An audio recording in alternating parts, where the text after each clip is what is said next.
sveiki atvykę į 17 amžiaus Klaipėdos pilies požemius, Poterną.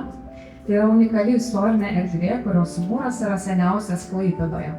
O kai kurios raudonos plytos yra datuojamos net 15 amžiuje. Tai yra tame pačiame laikmetyje, kuriame kūrė Leonardas da Vinčis.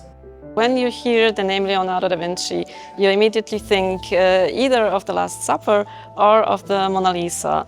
And what we wanted to show is that Leonardo da Vinci is far more than just a painter, even if he was a brilliant painter painting breathtaking pictures. It was just a part of what he did. He was very interested in astronomy, anatomy, in physics, mathematics, geology, and animal welfare, philosophy, in theaters, music, literature. He had so many fields of interest, and we wanted to show his versatile genius in the exhibition and to show how curiosity can lead you to create things that you would think would be impossible.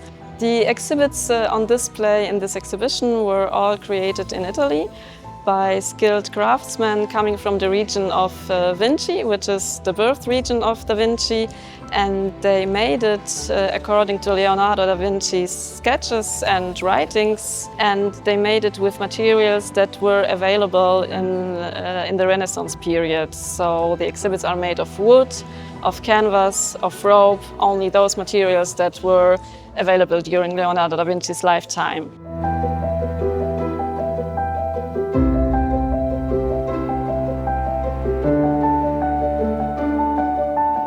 Stereotipiškai įsivaizduojam vos ne taip, kad nutapė vieną gerą paveikslą ir tapo genijum visoje Europoje ar plačiau žinoma. Iš tikrųjų, šita paroda atskleidžia labai daug kitų gebėjimų, ką turėjo dailininkas, ką turėjo konstruktorius, ką turėjo matematikas, architektas. Aš nežinau, ko dar ten galima prie jo pavardės pridėti.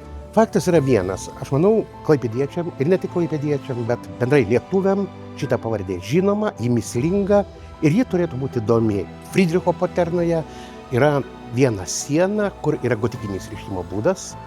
Ir gotikinį rišimo būdą mes galime vis tiek sieti iki bent jau 16 amžiaus vidurio.